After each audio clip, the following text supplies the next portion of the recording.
నేను మీ Bhaskar sir. Actually ఈ వీడియోలో నా ఇంపార్టెంట్ అప్డేట్స్ ఇస్తా అండ్ నా లైఫ్ రిలేటెడ్గా కొన్ని విషయాలు మీతో షేర్ చేసుకుంటా. యాక్చువల్లీ ప్రతి వీడియో కూడాను మీకోసం చెప్పేవాడిని, మీ డ్రీమ్స్ కోసం మీ డ్రీమ్స్ని ఎలా చేజ్ చేయాలి అని చెప్పేవాడిని. ఫర్ ద ఫస్ట్ టైం ఈరోజు నా లైఫ్లో ఉన్న మూమెంట్స్ మెల్లగా మీకు షేర్ చేసుకోవాలని అనుకుంటున్నా. నా లైఫ్ యూజువల్లీ ఎలా ఉండేది తెలుసా? ఇగో ఇలా ఎప్పుడు కూడాను బుక్స్, టోటల్గా ఎటు చూసినా సరే books books books books books ఇంతే. ఇలా టోటల్గా బుక్స్తోనే నిండిపోయేది. ఇంకా చూపించిన ఇలా బుక్స్ బుక్స్ బుక్స్ టోటల్ అంతా కూడాను బుక్స్ మహిమ. ఇది నా లైఫ్ ఒరిజినల్గా చెప్పాలంటే. చదువుకోవడం, లెసన్ టీచ్ చేసుకోవడం, చదువుకోవడం, లెసన్ టీచ్ చేసుకోవడం, ఇంతే. ఇలాంటి లైఫ్లో నుండి నేను ఒక 3 months బ్యాక్ నేను తీసుకున్న ఇంపార్టెంట్ డెసిషన్ ఏంటంటే ఒక ఆఫ్లైన్ దగ్గరికి వెళ్ళి టీచ్ చేయాలని అనుకున్నా. ఇదే నా లైఫ్లో తీసుకున్న చాలా బిగ్గెస్ట్ డెసిషన్. ఎప్పుడైతే ఈ డెసిషన్ నేను తీసుకున్నానో మెల్లమెల్లమెల్లగా నా లైఫ్లో చేంజెస్ అయిపోయాయి. ఒకప్పుడు నా లైఫ్ ఎలా ఉండేదంటే ఒక్కడనే బతికేవాడిని, సోలోగా బతికేవాడిని. సో ఆనందం వస్తే మొబైల్ వంక చూసేవాడిని, డల్గా అనిపిస్తే మొబైల్ వంక చూసేవాడిని, నా ఎమోషన్స్ ఏదైనా సరే చెప్పుకోవాలని అనిపిస్తే మొబైల్లోనే ఎక్స్ప్రెస్ చేసుకునేవాడిని. ఇలాంటి సిచ్యువేషన్లో ఉండేవాడిని. అంతా కొంచెం సోలో సోలో సోలో సోలో. కానీ చెప్తున్నా కదా, ఒక 3 months బ్యాక్, దట్ మీన్స్ మేలో ఒక బిగ్గెస్ట్ చేంజ్ తీసుకున్నా. స్కూల్కి వెళ్ళా, ఆ స్కూల్లో టీచ్ చేయడం స్టార్ట్ చేశా. సో ఇక్కడ నేను టీచ్ చేసిన సబ్జెక్ట్ ఏంటంటే ఫిజిక్స్. సో ఫిజిక్స్ చాలా ఛాలెంజింగ్గా తీసుకున్నాను అండ్ మోస్ట్ ఇంట్రెస్టింగ్గా చెప్పాను. సో 8th క్లాస్ నుండి మొదలు పెడితే అది ఎంతవరకు వెళ్ళిపోయింది తెలుసా? ఇంటర్మీడియట్కి వెళ్ళింది. ఇంటర్మీడియట్ నుండి డిగ్రీ వరకు కూడా టీచ్ చేసుకుంటూ వెళ్ళాను. ఇది ఇంతవరకు కూడా చాలా హ్యూజ్, మొత్తానికి కూడా టీచ్ చేసుకుంటూ వెళ్ళాను. కానీ చెప్తున్నా ఈ 3 months కూడాను ఎలా గడిచిపోయో తెలియదు. కానీ బీభత్సం అంతే బీభత్సం. ఇకిగై అనే ఒక కాన్సెప్ట్ ఉంటుంది జపనీస్లో.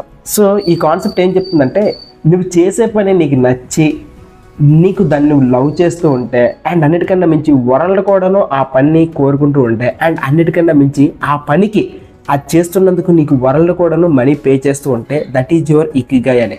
ఆ ఇకిగై అనే కాన్సెప్ట్ని నమ్ముకొని నాకు వచ్చిన ఆన్సర్ ఏంటో తెలుసా? టీచింగ్. నిజం, నాకు టీచ్ చేస్తూ ఉంటే ఎక్కడ లేని ఆనందం, బీభత్సం. స్టూడెంట్కి వాడికి నేను క్వశ్చన్కి ఆన్సర్ చెప్పేటప్పుడు, ఏదైనా ఒక టఫ్ టాపిక్ని వాడికి ఎక్స్ప్లెయిన్ చేసేటప్పుడు వాడి కళ్ళలో వచ్చే మెరుపు ఉంటుంది చూసారా, అది నాకు బేబత్మైన కిక్ ఇస్తూ ఉంటుంది. అది నా ఇకిగై. సో మే నుండి నేను డైరెక్ట్గా ఆఫ్లైన్కి వెళ్ళేసి టీచ్ చేయడం మొదలుపెట్టాను. అక్కడ నాకు పరిచయమైన స్టూడెంట్స్ ఒక్కొక్క డైమండ్. నాకు చెప్తున్నా కదా, ఎలా అంటే ఒక్కొక్క స్టూడెంట్ ఒక డిఫరెంట్ ఎక్స్పీరియన్స్ నేర్పించేవాడు. వాడి నుండి నేను బీభత్సంగా నేర్చుకునేవాడిని. ఫర్ ఎగ్జాంపుల్కి కొంతమంది స్టూడెంట్స్, నేను మధ్యాహ్నం పూట నేను ఫుడ్ తినడం కొన్నిసార్లు మిస్ అయ్యేది. సో అలాంటి సిచ్యువేషన్లో వాళ్ళు ఏం చేసేవాళ్ళు తెలుసా? వాళ్ళ దగ్గర ఏమైనా ఐటమ్స్ ఉంటే, సార్ మీరు తినండి సార్ అని అనేవాళ్ళు. ఇంకొంతమంది అయితే మిక్స్డ్ ప్యాకెట్స్ తీసి మరీ నా కోసం కొనుక్కొని వచ్చేవాళ్ళు. అండ్ లాస్ట్గా ఈరోజు జరిగింది ఏంటో తెలుసా? తన పుట్టినరోజు అనుకొని నేను ఎప్పుడు మధ్యాహ్నం భోజనం చేయట్లేదనే విషయం అర్థం చేసుకొని ఒక స్టూడెంట్ నా కోసం బిర్యానీ తీసుకొని వచ్చి మరీ ఇచ్చాడు. సో ఇక్కడ ఇంపార్టెంట్ థింగ్ ఏంటో తెలుసా? ఆ స్టూడెంట్ రిచ్ అయింటే ప్రాబ్లం లేదు. యాక్చువల్లీ ఆ స్టూడెంట్ చాలా పూర్గా ఉంటారు. ఓకే, డబ్బు పరంగా చూసుకున్నట్లయితే, సొసైటీ పెట్టిన స్టాండర్డ్స్ ప్రకారంగా చూసుకున్నట్లయితే తను పేదవాళ్ళే అయి ఉండొచ్చు. కానీ మనసు రూపంలో చూసుకున్నట్లయితే ఎక్కడికో ఎక్కేసింది. సో ఎక్కడికో ఓ రేవల్లో ఉంటుంది.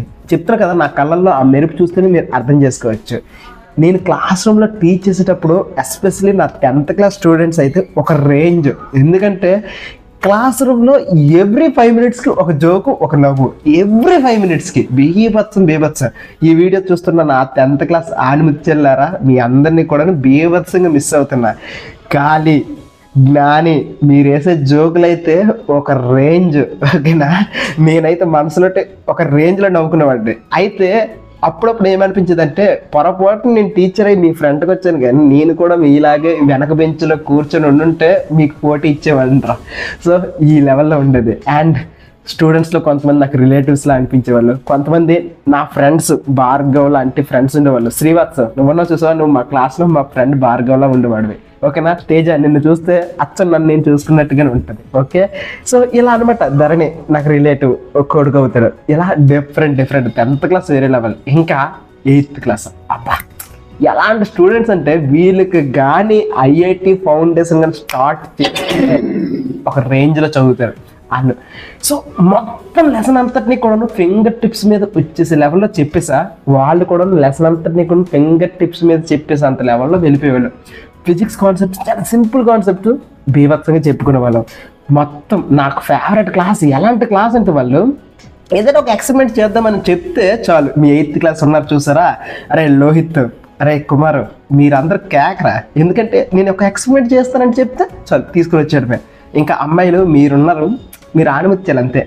నాకు యాక్చువల్లీ ఫుడ్ అంటే కొద్దిగా ఇష్టం, చాక్లెట్స్ అంటే ఇంకా ఇష్టం. యాక్చువల్లీ నేను టీచింగ్ ప్రొఫెషన్కి రావడానికి మేజర్ రీజన్ ఏంటంటే మా స్కూల్లో టీచర్స్ ఉండేవాళ్ళు, ఏమాత్రం పార్టీ అయినా, ఏమాత్రం బర్త్డే పార్టీస్ అయినా స్టూడెంట్స్ వచ్చి చాక్లెట్లు, బిస్కెట్లు, స్వీట్స్ ఇచ్చేవాళ్ళు. అది చూసి నేను కూడా టీచర్ అయితే బాగుండు, నాకు కూడా ఇవన్నీ వస్తాయి అని ఫీల్ అయ్యేవాడిని. బై గాడ్ గ్రేస్ ఏమైందో తెలియదు కానీ టీచింగ్లోకి వచ్చేసా. ఇప్పుడు 3 బర్త్డేస్ చూసా, 3 స్వీట్లు తిన్నా, అండ్ మీరు తెచ్చుకున్న చాక్లెట్లు 10 సార్లు తిన్నా, అన్ని లెక్కే. మిక్స్డ్ ప్యాకెట్స్ 2 తిన్నాను, ఓకేనా. అండ్ స్టూడెంట్స్, మీరు ఫుడ్ తినేటప్పుడు ఒకరి దగ్గర గుడ్డు ముక్క తిన్నాను, సొనముక్క నీ దగ్గర 2 శనగలు తిన్నాను, ఇలా అన్నీ కూడా గుర్తున్నాయి, ఓకేనా. నాకు ఎవరైనా నేను ఒకవేళ గవర్నమెంట్ ఆఫీసర్ అయితే నాకు డబ్బుకి నేను లాంగను, బెదిరింపులకు లాంగను, ప్రాణం తీసేస్తానన్నా లాంగను, కానీ ఫుడ్ తీసుకుని వచ్చి కొద్దిగా పెట్టాడా సెంటిమెంట్కి పడిపోతాను, అలాంటి సిచ్యువేషన్ నాది. సో 8th క్లాస్ మీ దగ్గర చాలా ఎక్స్పెరిమెంట్స్ చేసాము, క్యాండిల్ ఎక్స్పెరిమెంట్ బీభత్సం. ఇకపోతే 9th క్లాస్, నేను టఫ్గా ఫీల్ అయిన క్లాస్ ఏదైనా ఉందంటే మీ 9th క్లాసే. ఎందుకంటే టఫ్, కొద్దిగా జనాలు ఎక్కువ. నేను వీడియో స్టార్ట్ చేసినట్టే కిచ్ మాట్లాడేవాళ్ళు, అబ్బా సాయిరామ్ అనిపించేది అనమాట సిచ్యువేషన్. కానీ మీరు కూడాను ఒకరోజు గుర్తుందా, ఝాన్సీ మేడం వచ్చారు, వచ్చిన తర్వాత మీకు ఏం అర్థమైంది మీరు చెప్పండి, పిల్లలే వెళ్ళి బోర్డు మీద చెప్పండి అంటే ఆ రోజు మీరు చెప్తున్నారు ఒక్కొక్క answer, Galileo, next Newton, trust, మోసను, ఆ కాన్సెప్ట్స్ ఎలా వచ్చాయి అని ఒక క్లాస్ అంతా టీచర్స్ చూసారండి. ఆ రోజు అయితే మనసులో పొంగిపోయింది. అబ్బా ఆ క్లాస్ రూమ్లో ఒక స్టూడెంట్ ఉన్నాడు అబ్బా, చైతన్య అని. యాక్చువల్లీ మా క్లాస్లో గౌతమ్ అని ఒక స్టూడెంట్ ఉన్నాడు, తను కూడా బీభత్సమైన సైలెంట్, కానీ వెనక నుండి వేసి సెటైర్లు వేస్తూ ఉంటాడు. తను కూడా బీభత్సమైన బ్రిలియంట్, కానీ పైకి బ్రిలియంట్ అని చెప్పుకోవడానికి ఇష్టపడ్డాడు. తను కూడాను యాటిట్యూడ్ చూపించడం చాలా సైలెంట్గా ఉంటాడు, అలా అనిపించేవాడు చైతన్య. అందుకే నాకు నువ్వంటే ఎక్కడో ఒక మా ఫ్రెండ్ చూస్తున్నట్టు అనిపించేది. మీ క్లాస్లో ఉన్న లిఖిత కానీ, శ్రీవల్లి కానీ, రోహిణి కానీ, అనురాధ కానీ, ప్రతిమ కానీ, వావ్ మీరందరూ కూడాను, అక్షయ, జెస్సీ అని పిలిచేవాడిని మీరు కానీ, ఇంకా అబ్బాయిల్లో విశాలు, సూర్య, ఏ స్టూడెంట్ కూడాను ఆ వయసులో ఉన్నప్పుడు ఒకసారికి అన్నయ్య అనుకో పిలిచే ధైర్యం చేయడరా. సూర్య నువ్వు మాత్రం అన్నయ్య అనుకో పిలిచేసావా, ఎంత ధైర్యం రా నీకు. నువ్వు అన్నయ్య అనుకో పిలిచిన ప్రతిసారి కూడా నువ్వు మనసులో ఎక్కడో తగిలేదు, నేను అసలు టీచర్ని కాదే, నేను నిజంగా వీళ్ళకి అన్నయ్యనే అనుకున్న ఆ ఫీలింగ్తో ఉండేవాడిని. అందుకే మీ పేపర్ కరెక్షన్ చేసినప్పుడు నాకు చాలా నవ్వు వచ్చేది. ఒక టీచర్లా అయ్యి ఉంటే ఎందుకు ఆ తప్పు చేసావు అని ఉండేది, కానీ నాకు ఆ ఫీలింగే లేదు. ఎక్సలెంట్. అండ్ యశ్వంత్, నీ గురించి నేను చెప్పాలి. యాక్చువల్లీ నేను ఈ క్లాస్ స్టార్ట్ చేసేటప్పుడు, మీ 9th క్లాస్కి వచ్చేటప్పుడు కొద్దిగా ఇబ్బంది ఫేస్ చేశాను. ఎందుకంటే యశ్వంత్ మీరందరూ కూడా నాకు వాలీబాల్ గేమ్లో టచ్లోనే ఉండేవాళ్ళు. సో కొద్దిగా ఏమైనా ఇబ్బంది పెడతారేమో అనుకున్నాను వాడిని, కానీ అలా ఏం లేదు. సో నీతో గడిపిన మూమెంట్స్ కూడా నాకు చాలా గుర్తున్నాయి, వాలీబాల్ మూమెంట్స్ గుర్తున్నాయి, క్లాస్ రూమ్లో మూమెంట్స్ కూడా గుర్తున్నాయి. ఆ రోజు బుక్ అనవసరంగా నేను చింపేశాను, సారీ రా. ఈ మొత్తం 3 months జర్నీలో నేను ఏదైనా కోపపడిన సిచ్యువేషన్ ఉందంటే అది నీకే. సో ఆ రోజు అనవసరంగా కొద్దిగా ట్రిగర్ అయ్యా, కొద్దిగా ప్రేమగా చెప్పుంటే బాగుండేది. ఆ ఒక్క మూమెంట్లో కోపడకపోయింటే మొత్తం ఎంటైర్ జర్నీ అంతా నవ్వుతూనే జరిగి ఉండేది. సో సారీ, ఓకేనా. హర్షిత్, నువ్వు కూడా నాకు గుర్తున్నావు.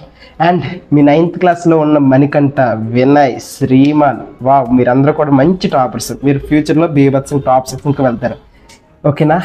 అండ్ ఇంటర్మీడియట్ ఫస్ట్ ఇయర్ మీరు ఉన్నారు చూసారా, మీరు నాకు ఒక కమిట్మెంట్ లాగా అనిపించేవాళ్ళు. మీకు బేసిక్స్ బాగా చెప్పాలని ఉండేది, అండ్ మీకు డిఫరెంట్ యాక్టివిటీస్ చేయించాలని ఉండేది, కానీ టైం కొద్దిగా అనుకూలించలేదు. లేకపోతే నాకు ఇంకా టైం ఉంటే మీకు లైఫ్ మీద కాన్ఫిడెన్స్ ఇచ్చేవాడిని. సో లైఫ్ మీద కాన్ఫిడెన్స్ ఇస్తే చాలు. మీరు చాలా బాగా మమ్మల్ని చూసుకున్నారు, టీచర్గా చాలా బాగా చూసుకున్నారు, చాలా ఫుడ్ ఐటమ్స్ ఇచ్చారు. అండ్ అన్నిటికన్నా మించి చిన్నపిల్లల స్టేజ్ కాకుండా అటు పెద్దవాళ్ళ స్టేజ్ కాకుండా సెమీ మధ్యలో ఉండేవారు. ఎప్పుడు టాపర్ అనే గోల. సో తేజ, స్పందన, మీనా మీరందరూ కూడాను వేరే లెవెల్. ఓకేనా. బాలు సారే నా ఫేవరెట్ సార్, లేదు భాస్కర్ సారే నా ఫేవరెట్ సార్. ఇలాంటి గొడవలు సో అండ్ కొత్తగా వచ్చిన అబ్బాయిలు మీకు తెలుగు రాదు అలా అనుకుని ఒరియాలో మాట్లాడుతుంటే ఒక డిఫరెంట్ నవ్వు వచ్చేది. సో మీరు మంచిగా స్పోర్ట్స్ ఆడాలి, మీరు కూడా నాకు చాలా ఇష్టం, ఓకేనా? సో నేను ఒక సజెషన్ మీకు ఇస్తాను. మీరున్న తక్కువ మంది స్ట్రెంతే కదా, సో కెరియర్లో డిఫరెంట్ సబ్జెక్ట్స్ ఉంటాయి అండ్ డిఫరెంట్ ఎగ్జామినేషన్స్ ఉంటాయి, వాటి మీద కూడా కొద్దిగా ఫోకస్ చేయండి, రాక్ చేసవచ్చు. And intermediate second year, wow, మీరు నన్ను నమ్మలేదు అని అనిపించేది స్టార్టింగ్ వచ్చిన రోజు, నన్ను యాక్సెప్ట్ చేయలేదు అని అనిపించేది, నాకు కొద్దిగా బాధ అనిపించేది అనమాట. అరే నేను ఎక్కడికి వెళ్ళినా సరే బెస్ట్ టీచర్ అయ్యేటట్టుగా నేను ఉంటాను మ్యాక్సిమం సిచ్యువేషన్, ఎవరైనా సరే నన్ను అట్టే యాక్సెప్ట్ చేస్తూ ఉంటారు. కానీ మీకు జరిగిన పాస్ట్ ఎక్స్పీరియన్స్ వల్ల ఏమో తెలియదు, కానీ నా మీద అయితే కొద్దిగా అంత యాక్సెప్టెన్స్ లెవెల్ లేదు. కానీ డ్యూరింగ్ ద ప్రాసెస్ నా ఒపీనియన్ మార్చేసారు మీరు. సో మీరు కూడాను నన్ను పూర్తిగా యాక్సెప్ట్ చేశారు, తీసుకున్నారు, మన teaching level wave length set అయింది. అండ్ నేను జోక్ చేస్తే నవ్వడ క్లాస్ ఏదైనా ఉందంటే అది మీరే, మీ ఇంటర్మీడియట్ సెకండ్ ఇయరే, ఓకేనా? నవ్య కానీ అండ్ హర్షిత కానీ అండ్ లాస్ట్గా మీరు కానీ, మీరంతా కూడాను అసలు జోక్ వేస్తే నవ్వే వాళ్ళు కదా, సీరియస్ చూసేవాళ్ళు, ఏటో ఆ ర్యాప్ అప్ వెళ్ళాలి. కానీ లాస్ట్ మూమెంట్కి వచ్చేటప్పుడు మాత్రం మొత్తం మారిపోయింది, ఓకేనా? సో మీ క్లాస్ అండ్ ఎటు వచ్చి డిగ్రీ ఫస్ట్ ఇయర్ వచ్చారు, వాళ్ళందరు క్లాస్కి వెళ్తే ఒక రేంజ్, ఎందుకంటే అప్పుడే కాలేజ్ స్టేజ్కి వచ్చేవాళ్ళు కదా, మనము కాలేజ్ నుంచి బయటకు వచ్చిన స్టూడెంట్ లాగా ఉంటాం, నేను ఇంకా స్కూల్ మెమరీస్ కాబట్టి ఒక రేంజ్. సో ఇంటరాక్టివ్ సెషన్స్లో నేను వెళ్ళానంటే పులి, ఎందుకంటే ఇంటరాక్టివ్ సెషన్స్లో నేను ఎక్కువగా సొసైటీ, లైఫ్ అనుకోండి, సైన్స్ అని, సోషల్ అని, ఇలాంటి డిఫరెంట్ అమాల్గమేషన్ తీసుకుని వచ్చేవాడిని. సో డిగ్రీ క్లాస్కి వెళ్ళిన ప్రతి ఇంటరాక్టివ్ సెషన్ కూడా ఎక్సలెంట్, పీక్, మార్వలస్, ఇంకా తిరగలేదు. ఎందుకంటే ఆ క్లాస్ అయితే నవ్వుతూనే ఉండేవాళ్ళు, మొత్తం వాళ్ళంతా కొత్తగా వచ్చిన వాళ్ళే మా కాలేజీకి కాబట్టి నవ్వుతూ ఉండేవాళ్ళు. కానీ నవ్వడంలోనే సబ్జెక్ట్ నేర్చుకున్నాం, పాటల్లోనే సబ్జెక్ట్ నేర్చుకున్నాం. అనగనగా ఆకాశం ఉంది, ఆకాశంలో మేఘం ఉంది, మేఘం వెనక రాగం ఉంది అని అక్కడ ఆపేసి ఈ మేఘం అనేది ఎలా వచ్చింది, మేఘాలు ఎలా క్రియేట్ అవుతాయి, ఈ మేఘాల నుండి స్టాటిక్ ఎలక్ట్రిసిటీ ఎలా క్రియేట్ అవుతుంది ఫిజిక్స్కి లాగా. సో అక్కడ షాక్, ఓకేనా? ఇలా డిఫరెంట్ కాన్సెప్ట్స్. ఓకే, ఒకడు సడన్గా ఏం చేశాడంటే, అరే ఏదైనా ఒక టాపిక్ చెప్పండి రా అనుకుని అంటే, మేఘం మేసింది, మేఘం ఉరిమింది అన్నాడు. అక్కడ ఆ టాపిక్ నుండి స్టాప్ చేసి దాంట్లో ఫ్రీక్వెన్సీ గురించి చెప్పా, సౌండ్ వేవ్స్ చెప్పా, సౌండ్ వేవ్ లెంత్ ఎలా ఉంటాయి చెప్పా, యాంప్లిట్యూడ్ చెప్పా, ఇలా డిఫరెంట్ కాన్సెప్ట్స్ అన్నీ చెప్పుకుంటూ ఉన్నా. సో నా ఇమేజ్ అయితే ఒక రేంజ్కి ఎదిగింది అండ్ నన్ను కూడా ఆ స్థాయికి వాళ్ళు తీసుకుని వెళ్ళారు. ఎందుకంటే డిగ్రీకి వచ్చామంటే కాస్త ఆ ఫీలింగ్ ఉంటుంది కదా, ఆ లెవెల్లో ఉంటుంది. అండ్ లాస్ట్గా డిగ్రీ ఫైనల్ ఇయర్, యాక్చువల్లీ ఈ క్లాస్ అనేది బ్యూటిఫుల్ సబ్జెక్ట్ ఉంది. ఎందుకంటే ఇప్పటి వరకు ఫిజిక్స్ అంతా కూడా ఒక సబ్జెక్టు, ఆ సబ్జెక్ట్లో మనం సెమీ కండక్టర్స్ గురించి నేర్చుకుంటాం, రెసిస్టర్స్ గురించి నేర్చుకుంటాం అండ్ డిఫరెంట్ ఎలక్ట్రానికల్ ఎక్విప్మెంట్స్ గురించి నేర్చుకుంటాం. కానీ ఐటీఐ వర్డ్ లాగా లేకపోతే ఈసీఈ వర్డ్ లాగా డైరెక్ట్గా అప్లై చేసినవి, డైరెక్ట్ ఇన్స్ట్రుమెంట్స్ గురించి ఇప్పుడు చదువుకోం, జస్ట్ ఇది ఎలా అవుతుంది అది అవుతుంది థియరీస్ నేర్చుకుంటాం. కానీ మీకు డైరెక్ట్గా అప్లికేషన్ ఉంటుంది. సో ఈ అప్లికేషన్ ఉన్న సబ్జెక్టు చదివిన ప్రతిసారి కూడా వేరే లెవెల్. ఏసీ కరెంట్ గురించి చదువుతున్నామా, దాని అప్లికేషన్ హోమ్ అప్లయన్స్కి ఎలా ఉంది, ప్యాసివ్ ఎలిమెంట్స్ గురించి చదువుకుంటున్నామా, సో దాని అప్లికేషన్ ఎలా ఉంది, ఏసీ అడాప్టర్స్, డీసీ అడాప్టర్స్, ఇలా వీటి గురించి చదివిన ప్రతిసారి మీకు చెప్తున్న ప్రతిసారి వేరే లెవెల్. సో మీతో నాకు చాలా తక్కువ మూమెంట్స్ ఉన్నాయి. సో ఎస్విజే అంటే ఒక్క స్కూల్లో పిల్లలు మాత్రమే కాదు కదా, నాతో పనిచేసిన నా సహచరులు, నా colleagues and extended family, and వాళ్ళ గురించి మాట్లాడాలి కదా. యాక్చువల్లీ ఫస్ట్గా మాట్లాడుకోవాల్సింది ఎవరైనా ఉన్నారంటే కింగ్ సార్. సో వివివి ప్రసాద్ సార్కి కింగ్ సార్ అనే పేరు ఎలా వచ్చిందో నాకైతే తెలియదు, కానీ మీరు నిజంగా గ్రేట్ సార్. ఎలా సార్ అసలు ఇన్ని సంవత్సరాలుగా ఇన్ని ఒడుగుడుకులకు తట్టుకొని నేను మాట పలకడంలోనే ఇంత తడబడుతుంటే మీరు ఇన్ని సంవత్సరాలుగా ఎలా నిలబడ్డారు, ఆ ఎమోషన్ లెవెల్స్ ఏంటి, రియల్లీ గ్రేట్ సార్. మా అందరికీ కూడా ఒక ప్లాట్ఫామ్ క్రియేట్ చేసి మాకంటూ ఒక అవకాశం ఇచ్చారు టీచింగ్ చేసుకోవడానికి. ఇంతమంది పిల్లల ప్రేమకు ఒక అవకాశం ఇచ్చారు. ఈరోజు లిటరల్లీ చెప్తున్నా, నాకు 2 స్టూడెంట్స్ కాల్కి మొక్కరు సార్, 2 స్టూడెంట్స్ పుట్టినరోజు అనుకున్న ఆశీర్వాదం తీసుకున్నారు సార్. సో నా లైఫ్లో నేను అప్పుడే అంత పెద్దోడిని అయిపోయాను అండ్ నాకంటూ ఒక గ్రేట్ పర్సన్గా చూపించే సిచ్యువేషన్ తీసుకుని వచ్చిందంటే డెఫినెట్లీ అది మీరు క్రియేట్ చేసిన platform sir. Really thank you so much. మీరు మీతో మాట్లాడిన ప్రతి సెషన్లో కూడా మీరు ఒక మాట అనేవాళ్ళు, ఇది దేవుడిచ్చిన పిల్లలు, ఈ పిల్లలు మనం జాగ్రత్తగా చూసుకోవాలి. ఈ పిల్లలు మనలాంటి మీ ఇంట్లో ఒకవేళ పిల్లలు ఉంటే వాళ్ళు కూడా అలాంటి పిల్లలే కదా అనుకో. మీరు చెప్పిన ప్రతిసారి కూడా గుర్తుంది సార్, వాళ్ళకి న్యాయం చేయాలి అనుకోని. సో మీకున్న ఆ కమిట్మెంట్ అనేది నిజంగా చాలా నచ్చింది sir. Thank you so much. And number 2, నాతో పాటు వర్క్ చేసిన ఝాన్సీ మేడం గారు. సో మీరు నిజంగా ఎలా అంటే ఏదైనా ఒక స్టూడెంట్కి కాకుండా ఏదైనా ఒక వర్క్ అవసరం అయితే దానికి మీరు చాలా హెల్ప్ చేసేవాళ్ళు. సో ఇప్పుడు నేను ఇన్ కేస్ లేకపోతే దానికి మీరు హెల్ప్ చేసేవారు. సో ఏదైనా అవసరం పడితే చాలా హెల్ప్ చేసేవారు. అంటే ఒక పర్సన్ చాలా వరకు నేను విన్నది ఏంటంటే ఆఫీస్లో పాలిటిక్స్ ఉంటాయి, పాలిటిక్స్లో ఒకరినొకరు తొక్కడానికి చూస్తారు అనే నెగిటివ్ ఒపీనియన్తో నేను వచ్చాను. కానీ మీరు అలా ఏం మొత్తానికి కూడా డిస్ప్రూవ్ చేస్తారు, రాంగ్ చేస్తారు.